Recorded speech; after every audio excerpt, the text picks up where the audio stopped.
Before I start my actual introduction, I just want to say that as a member of 2030, I am very pleased to be introducing the youngest keynote speaker this weekend, because I feel that there's a voice at every age that we need to listen. We were asked to start each introduction this year with a quote from the Second Vatican Council. The quote that I was given for tonight is this: "In the present order of things, divine providence is leading us to a new order of human relations, which, by humanity's own efforts, and even beyond their very expectations, are directed toward fulfillment of God's superior and inscrutable designs." I read and reread this quote a few times, trying to figure out how to incorporate it into my introduction of Imam Mohamed Abdul-Azeez. Then, after doing some research and getting a chance to talk with Imam Azeez a few weeks ago, I read the quote again, and it hit me. Divine providence is leading us to a new order of human relations. This is what Imam Azeez does with his life. He attempts to change the order of human relations by working with the people of his community in Sacramento, California, and beyond to the rest of the country. He works to invite others into relationship and therefore changing their perspective on each other and on the other. Imam Azeez was born and grew up in Egypt, where he attended and graduated from medical school. He attributes his ability to understand the psychological background of a person to these medical experiences. However, after graduating from medical school, he decided that physical medicine was not the path he wanted to follow. He moved to the United States and continued his studies at Ohio State and then the University of Chicago. A few years ago, there became a need among the Muslim community in Sacramento for a new faith center and an imam to lead the center and the people in prayer by word and by example. The SALAM Islamic Center was created, and Mohamed Abdul-Azeez was encouraged to apply for this leadership position. He knew it would be a big transition, but given that his wife had family in the area, he thought it would be a good move. He also told me it was quite an easy move away from the cold winters in Chicago. He has been embraced by the Muslim community in Sacramento and has made a name for himself as a great leader. What is even more impressive is the quick name he made for himself in the larger Sacramento area and across the nation. I read an article in which he said that one of the jobs of an imam is to be concerned with energizing the community and providing a broader worldview with understandings of political and social life.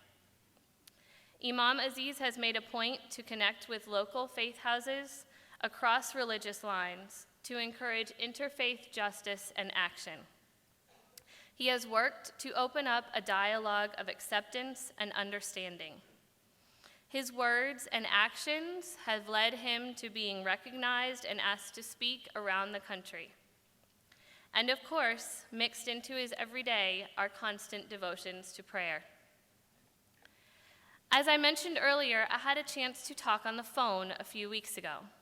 He was kind enough to carve out some time from his busy schedule, and honestly, I was a little nervous when I called.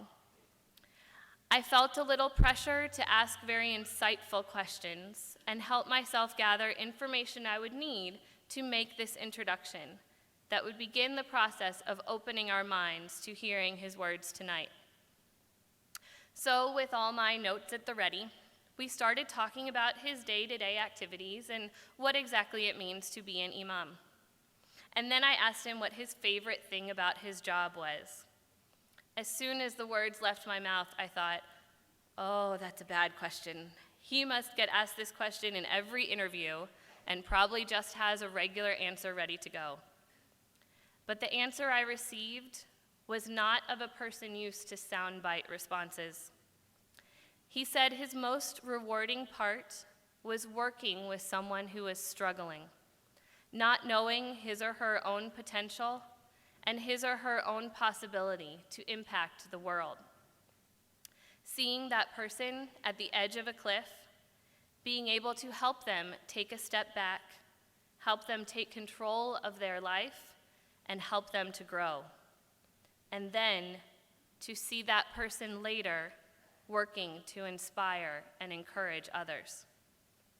In this answer, I knew that I was talking to a true man of faith, because this work cannot be done without the help of God.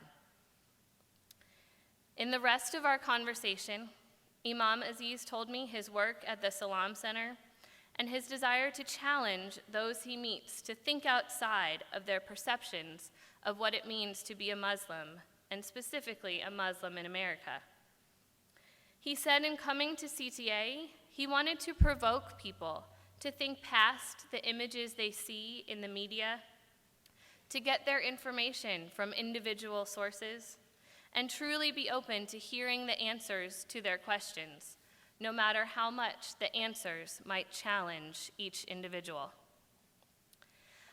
I think that there is a burden put on many Muslim Americans to explain themselves to others, to take responsibility for each member of their religion, even if they do not agree with the words or actions that they are forced to explain. I also see this as an issue that many people here in this room face in terms of needing to explain the way that Catholics are portrayed and perceived in the media. It is my hope that through the words we hear tonight, we can find a commonality in our struggles. We can find a way to live what we were called 50 years ago to do, to find a new order of human relations in how we interact with each other as individuals, as we are all children of one God. I hope that with the words of Imam Mohamed Abdul-Azeez, we are all open and listening tonight. Thank you.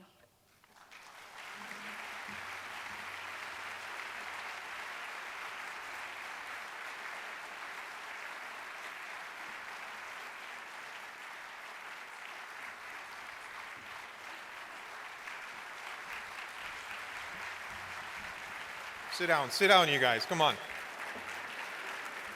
Thank you. How's everyone doing? Great, look at this energy.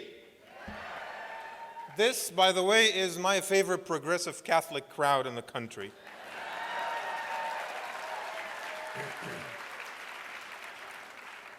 I wanted to, before I do anything, I wanted to really start by thanking a couple of people, Kim and Katie and also Jim, for their relentlessness. You know how long ago Kim actually invited me to speak at this conference? 2 years ago. She asked me to speak 2 years ago, and I put it on my calendar. I'm thinking she was totally crazy. This is how organized she was. This is how organized you guys are. This is commendable and praiseworthy. God bless you for it. It's amazing.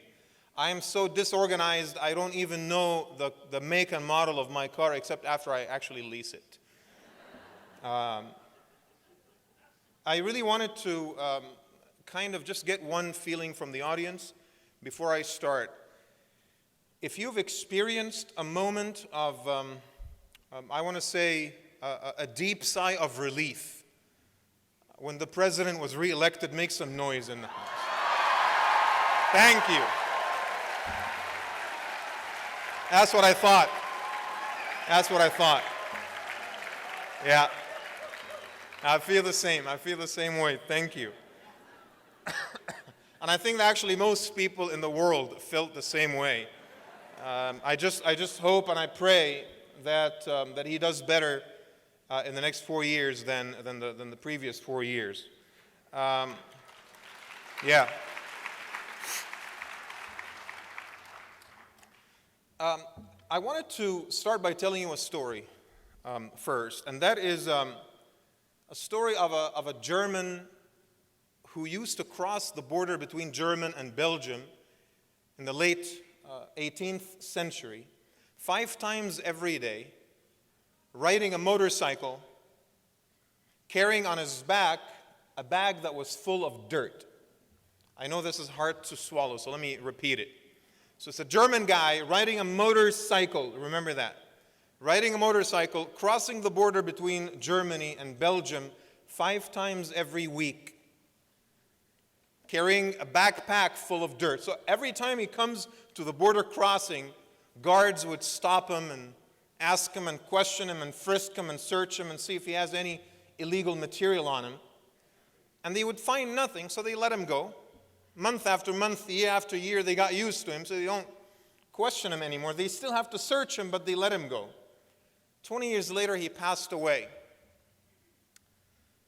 And his wife was reading through his memoirs, and she reads this, and I quote, "Even my wife doesn't know that I made my wealth smuggling," wait for it, "motorcycles into Belgium."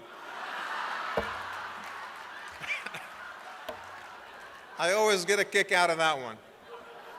Now, why am I sharing with you a story about a German guy who's crossing into Belgium, smuggling motorcycles to make a living in the CTA conference 2013?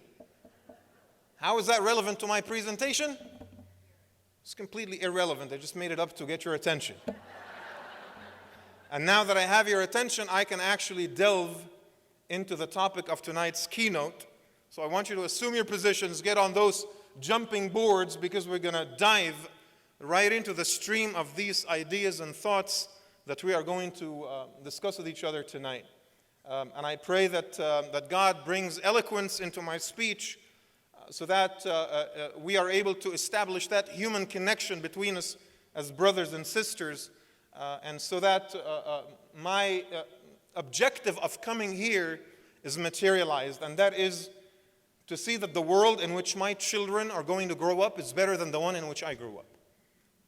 That is precisely why I'm here. That is exactly why I accept these invitations and go here and there to speak. If you think that the Arab Spring is relevant and significant, I want you to hear the next few words that will come out of my mouth in order to realize how substantial and how huge of an event it was to millions and millions of people of my generation. The story did not start 2 years ago with the poor Tunisian guy that set himself on fire when he was abused and tortured by a police officer. It started way before then. It started with that small family of father, mother, and a young newborn son. The man's name was Abraham, the great prophet in Islamic tradition, the great patriarch in biblical tradition. Taking his wife Hajar, or Hagar, depending on which tradition you subscribe to, and their young son, and his name was Ishmael, into the middle of barren desert. And then he leaves them there. And he turns around in order to get back on his camel and walk and leave. So his wife stops him and she says, "Abraham, are you going to leave us here?" And he turns around and he speaks to her with a language that did not involve any words. So she said, "Is this God's command?" And he continued to communicate with her without any words, just eyes that were filled with tears. It's as if he was telling her, "I don't want to do this, but God has commanded me to do it, and I have no choice." And when she got that unspoken message from her husband, what she said is that, with the absolute and most resolve, she says to him, "Then God will never abandon us." So Abraham left, and Hajar tried to ration all the food and water that she had. She had a little baby with her. A few days later, inevitably, she ran out of food and ran out of water. And she started running between 2 hills, looking for any hope, looking for someone to provide them with whatever they needed. but she couldn't find anything. But God listened to her prayers and answered them in the most interesting of ways. And water came gushing out of the earth from underneath the feet of her little son Ishmael. And that is how the spring of Zamzam, that still overflows with water to the present day, came about. Arab tribes from Yemen moved to the area and settled, and they had this business contract with Hajar. They told her, we're going to use water and then provide you with protection. And what was a barren desert eventually became the seed of the city that will become the most sacred city for 1/4 of the world population. But this is not a story about Mecca. It's not a story about history. This is about the Arab Spring. So why do I bring it up? I bring it up because it is that moment that Arab culture came to existence. And as someone of Arab heritage, that history matters to me. I teach it to my children. I don't want my children to think that they're just leaves carried by the wind moving from here to there, that they have no roots, that they have no heritage and something to be proud of. I teach the story to my children. But I bring it up to you because I want to point out one very simple fact. Ever since the time of Ishmael until 2 years ago, Arabs and most Muslims lived under tyranny. For thousands of years, they never had a say in who ruled them. They never had a say on who led them, on who led them. In fact, the current president of Egypt, Mohamed Morsi, is the very first president of an Arab country that was chosen by its own people, is the very first president of Egypt that was chosen by its own people since the time of the pharaohs. Not to suggest that pharaohs were elected, right? Yes, it's that significant for us. Pharaohs were not elected, and so it is safe to say that the current president of Egypt is the very first democratically elected in the history of that country that goes back 7,000 years. Can you believe that? This is how I feel and how my generation feels. This is something that is personal to me. You know, I grew up in Egypt. I experienced firsthand tyranny and dictatorship. I was arrested by government security forces because of my university activities that all your kids are practicing on campus every day, because I used to publish magazines that they didn't like. I was picked up and I was harassed by security forces and thousands of people of my generation, right? I was 20 when I came to this country. Now I'm 21. So I was fairly young, and I wanted to come here for very specific reasons. I wanted better education. I wanted better economic opportunities for myself and my family. I wanted to establish a family and get married. I was not married at the time, right? And I wanted my children to grow up in an environment in which they're not going to be judged by the government because of what they say. I could not accept that idea. And I left friends, childhood friends and cousins and family relatives back there for years, with absolutely no hope that the Arab or the Muslim world would move forward anytime soon. And then the Arab Spring happened. So when I say that is so personal and so substantial for every single one of us, all those millions and millions of people in the Middle East and other parts of the world, that is possibly the most significant event of their entire lives. This is how important this stuff is for us. The reason I'm talking to you about all of these things is because I'm trying to put things in perspective about what is it that we're talking about today. We're talking about the Arab Spring and how the Arab Spring is changing the narrative of this country and the entire world as we know it. But I think at the most profound level, the Arab Spring brings upon us the perils of having to deal with counterintuitive notions. I mean, seeing Anderson Cooper of CNN walking in Tahrir Square 2 years ago, harassed by the security forces of a secular, liberal, ally government of the United States, and that is the Mubarak regime, and being protected by those young men and women that stood up for freedom and liberty, that kind of brings us this counterintuitiveness.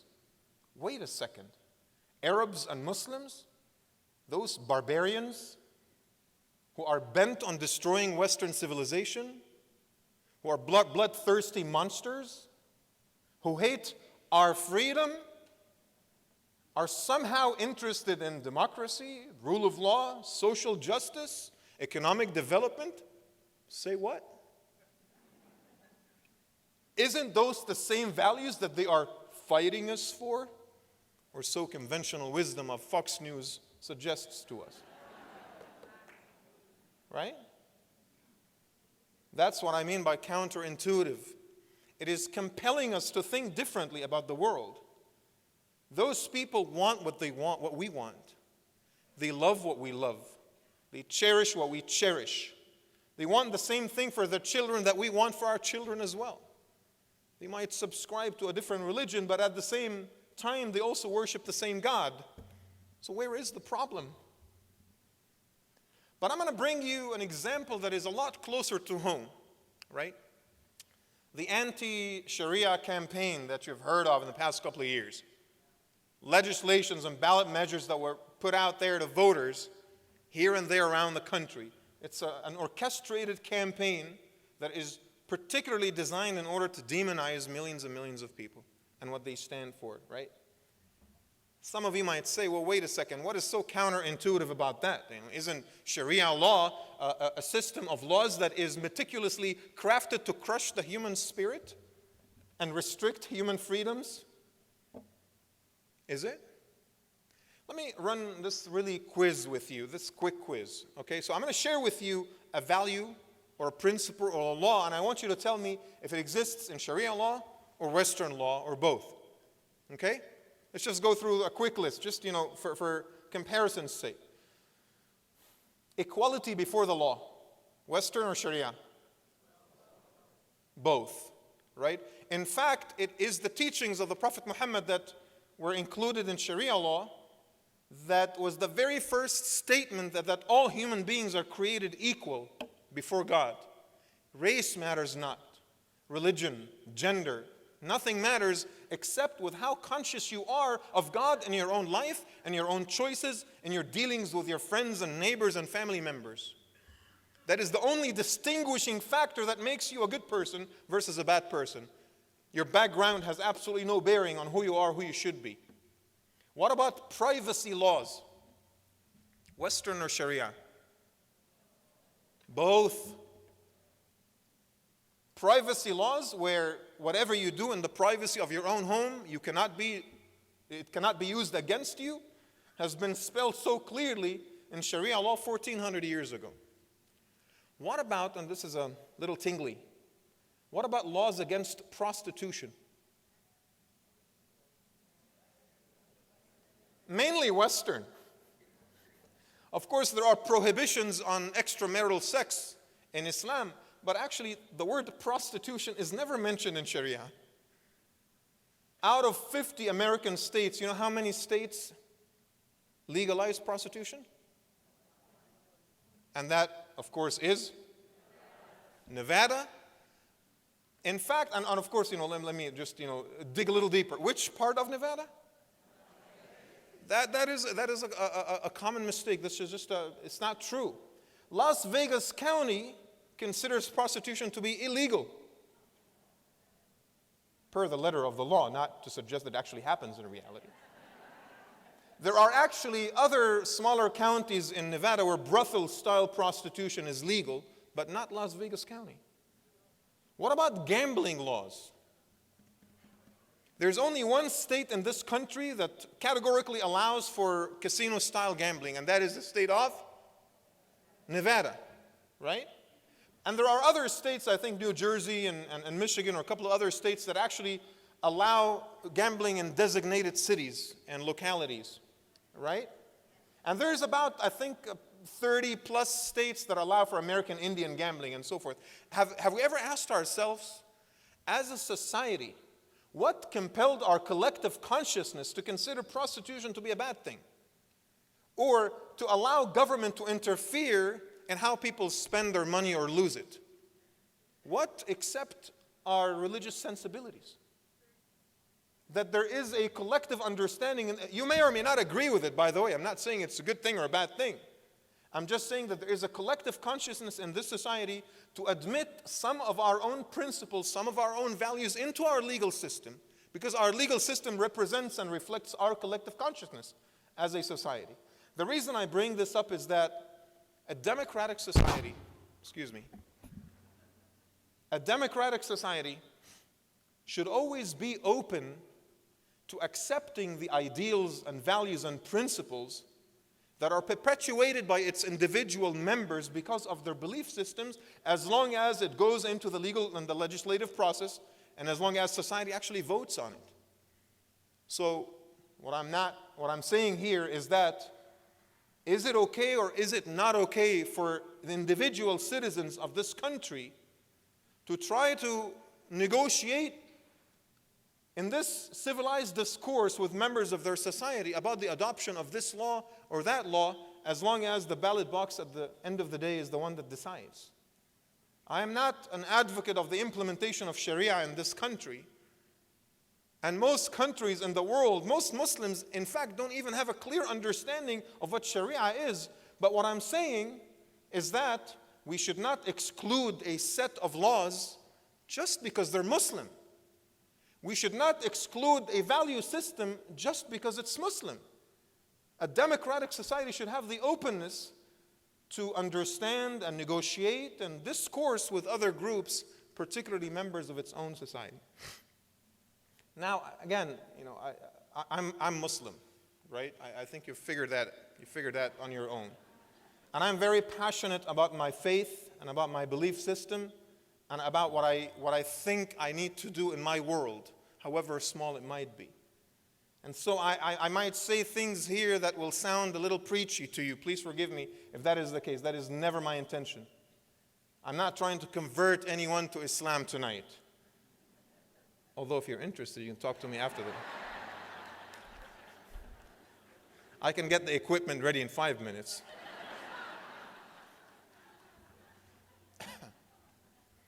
So please forgive me if anything I said sounds preachy. I mean, it's not my intention at all. I think as members of the same society, as citizens, we need to have clear and honest discourse with each other so that we come to an understanding with each other. You may not meet me before, again, in the future, but every one of you might have a Muslim neighbor.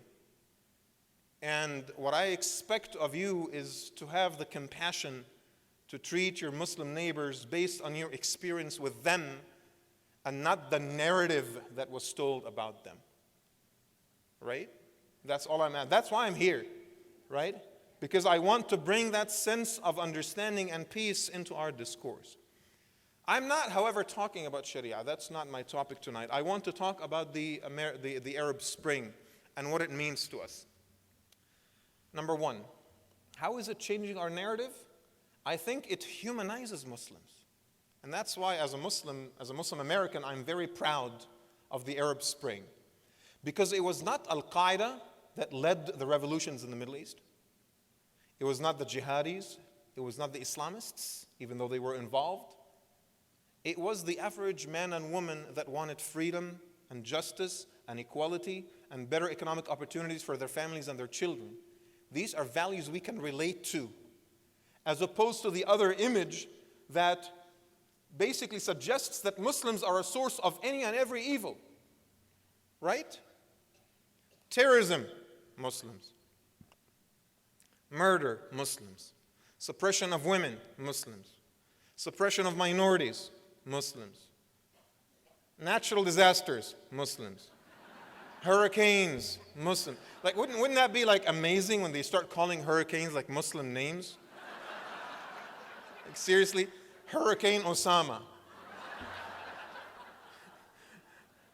And I know this is silly and off topic, but I think about it a lot. Why is it like out of all natural disasters, only hurricanes get to have names? Have you thought of that before? Avalanches, earthquakes, they never call them anything, only hurricanes. So there is this public understanding or this public perception that Muslims are a source of every evil, and all of a sudden we see images of those peaceful Muslims, and many of them were actually not just Muslims, Arabs of Muslim and Christian heritage, coming together hand in hand, fighting for the same, struggling for the same beautiful ideals that we all stand for, right? That was amazing. I mean, seeing that, my wife and I were like days and days after the revolution, we were crying all day long, watching Al Jazeera and CNN and so forth, following what is going on. In addition to that, some of you might say, well, wait a second. Yes, that sounds nice and dandy, but the fact of the matter is, when those populations are given a choice, they voted Islamists group into power. Isn't that a legitimate concern? It is. Many of you might be concerned about that. And some might even say, well, that represents the sum of all of our fears. Islamists write ballot boxes and gain power and then use that in order to perpetuate evil ideologies and hatred against the West. Let me tell you why I think this is not an accurate perception of reality.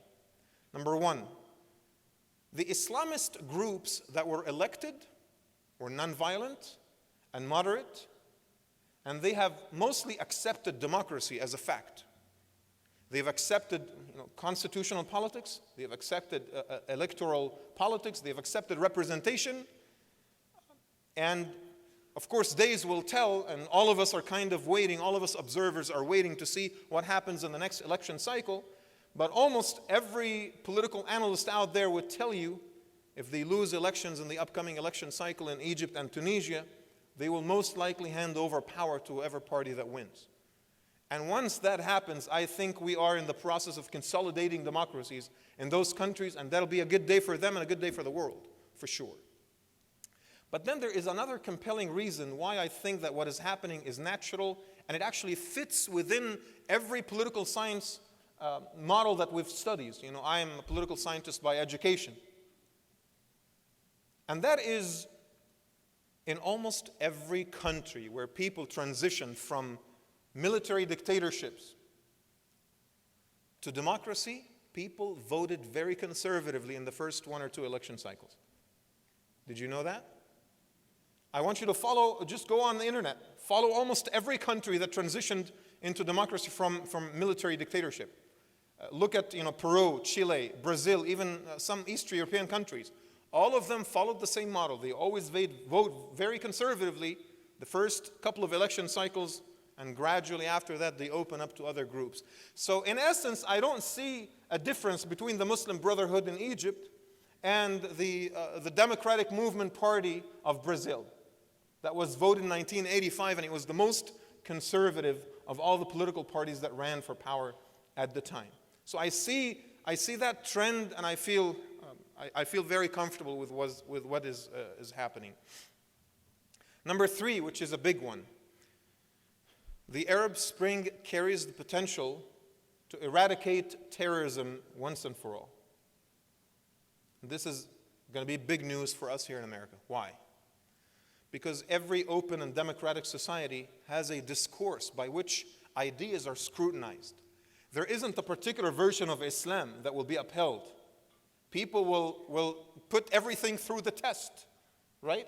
And when people are given a chance to voice their grievances in an open manner without the oppression of government, that prevents the process by which pressure builds up and accumulates and eventually yields to violence.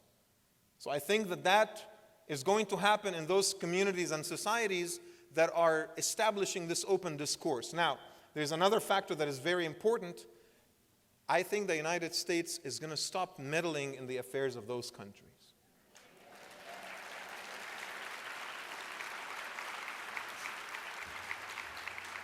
Now, why do I say this? Why do I say this? Because it is much easier for a country like ours to negotiate with a multitude of elected institutions in a given society than have to work with one despot, than have to work with one dictator and one tyrant. Today he feels like this, tomorrow he feels like that. We actually have a better opportunity to engage the entire society through corporations, through media, right? Through civil society, non-governmental organizations, just us as a society, working with them as a society, and asking government to just step aside. Thank you. You've done a great job for now. Now leave us as a people, engage the peoples of other nations, and that can only happen between democratic societies, right? So that is one perception. And once the American government stops supporting dictators, there will be less anti-American sentiment.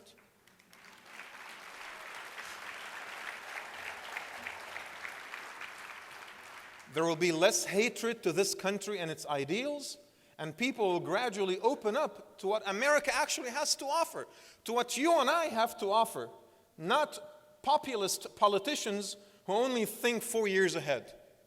You see what I'm saying? Even if it happens at the peril of this country, putting our own country at risk because we choose policies that can only get us reelected, right? They still do it. But when the people engage the people, it's a completely different dynamic, right? And I see the signs I see a lot of signs of hope. You know, I myself and, you know, one of my dearest friends, who, by the way, is here tonight with us, came all the way from Michigan to attend. His name is Dr. Ghanem. Both of us founded an organization. It's called the All Dreams United, a year and a half before the Egyptian Revolution. And the purpose of that organization was to bring our resources as American Muslims, as Egyptian Americans, to go into Egypt, work with activists, teach them about political mobilization, about party politics, teach them about civics and so forth, constitutionalism, so that sort of prepares the country for some positive changes.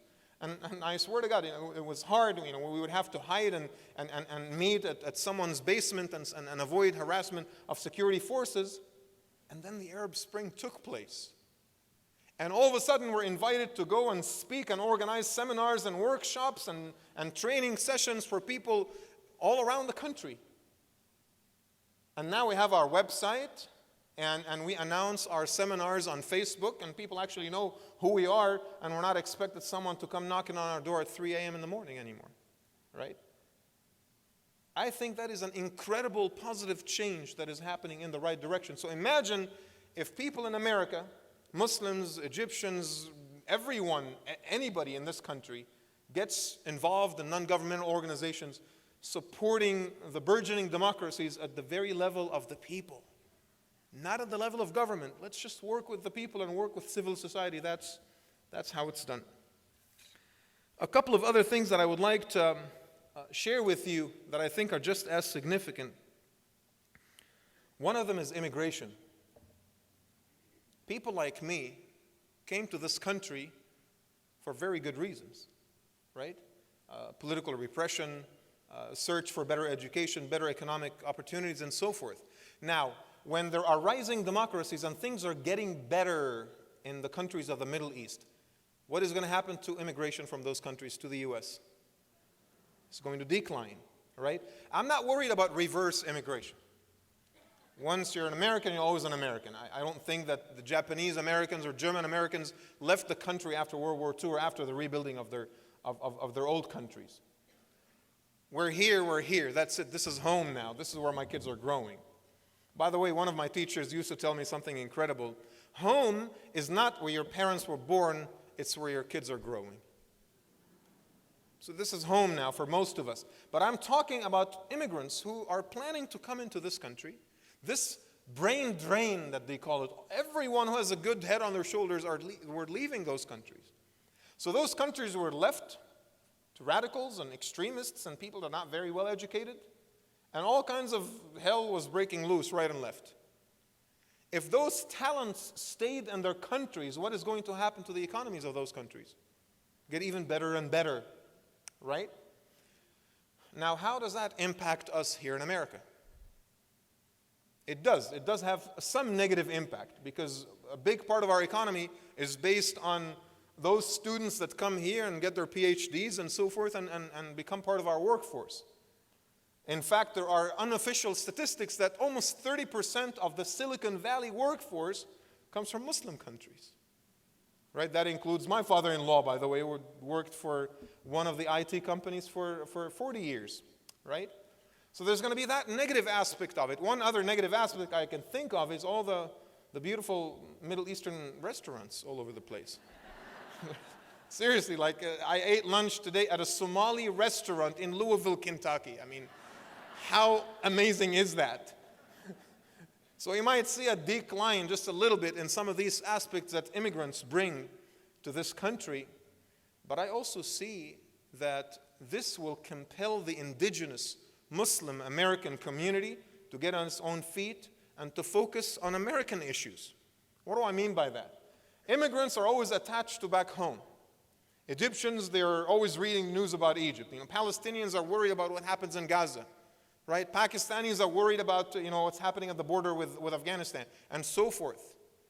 But people that are born and raised in America, they focus on local American issues. And I think, think of the Nation of Islam, for example, in the 1960s. They focused on the civil rights movement. They were not paying attention to what was happening in the Middle East, right? This dynamic will further help the assimilation and integration of the American Muslim community, because those communities will take charge and they will not be influenced by immigrant causes and issues anymore. And I really think that too is going to be a very positive dynamic. And finally, I really think that we as America have a lot to learn from what is happening in the Middle East. We have clung for so long to that incredibly beautiful and genius but archaic document that is called the U.S. Constitution. I think it could use a little reform, right? I don't know if you agree with that or not, but this is how I feel as someone who studied political science. I mean, you go through the document, there's incredibly amazing things, but there's a couple of things that we can get rid of. I mean, you know what I'm talking about. I'll give you a few examples in a second. But we are worried and we're so hesitant about changing because we don't know how it's going to work out. So now we have an opportunity, right, for people in the Middle East, burgeoning democracies. They are taking risks and trying new things. Let us keep an eye on what they're doing and possibly learn a few things. They tried this and it worked. They tried that and it didn't work. Oh, we were thinking of actually doing that and they tried it and it was a disaster. So let's not even get there. I mean, think of our Constitution, for example. The presidential system, which is as inefficient as it could get, right? Compared to parliamentary systems that the entire democratic world is now moving into. Again, you don't have to agree with that. I'm just sharing with you my personal views. Electoral colleges? Tell me one democratic country that still has that, right? Lifetime tenures of Supreme Court justices. The jury system has its positive aspects, but again, it's one legal system that I think the Western, the democratic world is actually moving away from, right? Single-member majority electoral laws, and the world is now going into proportionate representations and single-member plurality that actually provide for more representation and so forth. It's so funny because I look, for example, at the Republican Party, and I see people that are extremely, extremely conservative. They shouldn't even be in the Republican Party, right? They should be in like their own party, the crazy party, right? On the extreme far right. And there are people that are very liberal and progressive, but they disagree with a few things that the Democrats uphold. So they reluctantly choose to stay within the bigger umbrella of the Republican Party. If we have a multi-party system where you have 4 or 5 parties on the right and 4 or 5 parties on the left, I think things will be a little bit better. Many of us will actually get involved in the party system with more energy, right? Like it's a boring thing. Republican or Democrat? Okay, Democrat, right?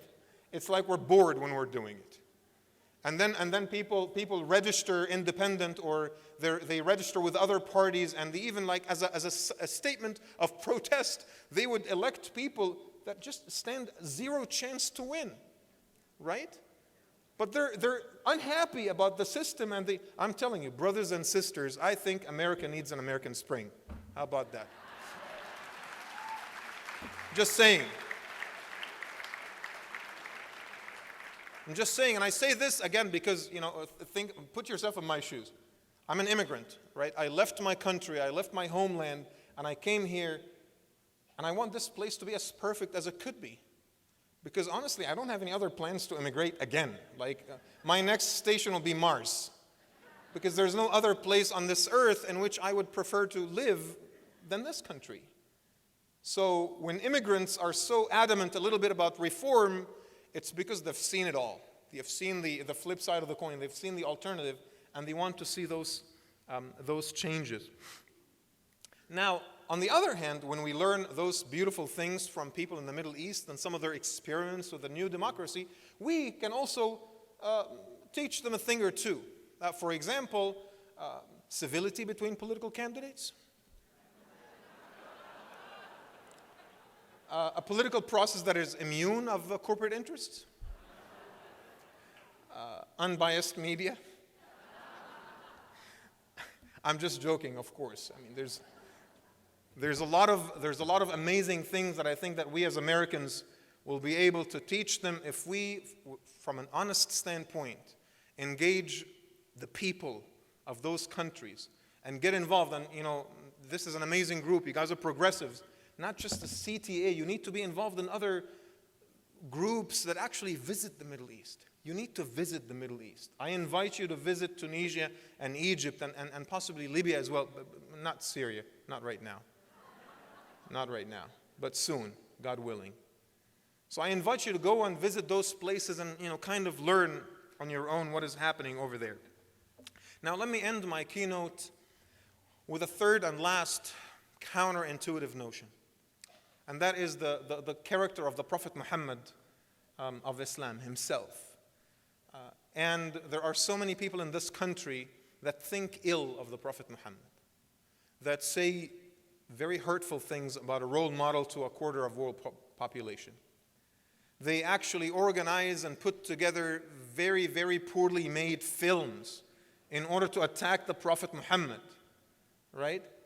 And that really hurts us. And of course, being hurt doesn't justify violence. I mean, we were horrified with some of the acts of violence that took place in the world. And U.S. ambassador in Libya was killed because of that. That is horrifying, right?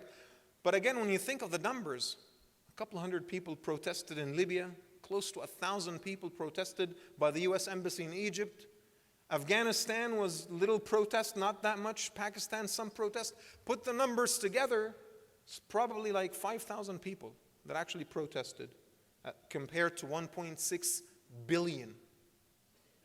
But it always takes a couple of guys to ruin it for everyone else, doesn't it? Right? But what I'm saying is that we're still hurt. As a Muslim, I'm still hurt. I'm not saying I didn't care. No, I did. I was hurt when the Prophet Muhammad was attacked in that film, in that infamous film. But I'm not hurt because he was mocked. I am actually hurt because I say to myself, those people, if they only knew the life and character and example of this man, they would never say such things. If we learn about the Prophet Muhammad and study his life the way we study the life of the Buddha or the life of Gandhi, we don't necessarily become Buddhists or Hindu in order to appreciate and love the lives of those men, right? But it's an invitation for people to study more about the life of the Prophet Muhammad. I think there's a lot of beautiful things to learn there. And let me share with you, and this is my last statement, something that he said to an audience of 120,000 people a few months before he passed away. And this is his final message to humanity. These are the final instructions to his followers, right? And this is what he said, upholding three of the greatest values of our civilization today, of the Western civilization. He addresses the audience and he asks them, what day is this? So they said, well, you tell us what day is it. You know the day. It was during the Hajj pilgrimage, and it was the day of sacrifice, possibly the most sacred day of the year. So he said, isn't this the day of sacrifice? So they said, yes, Prophet of God. Okay, so tell me, what month is this? And it was the month of Dhul-Hijjah in which the Hajj pilgrimage takes place. The most sanctified month of the year for Muslims. So he said, isn't this the month of Dhul-Hijjah, the most sacred months of the year? They said, yes, Prophet of God. What city is this? and it was the city of Mecca, the most sacred city in the entire Muslim world. So a sacred day, a sacred month, and a sacred city. Why is he asking these questions? And then he said to them, I want you to know this.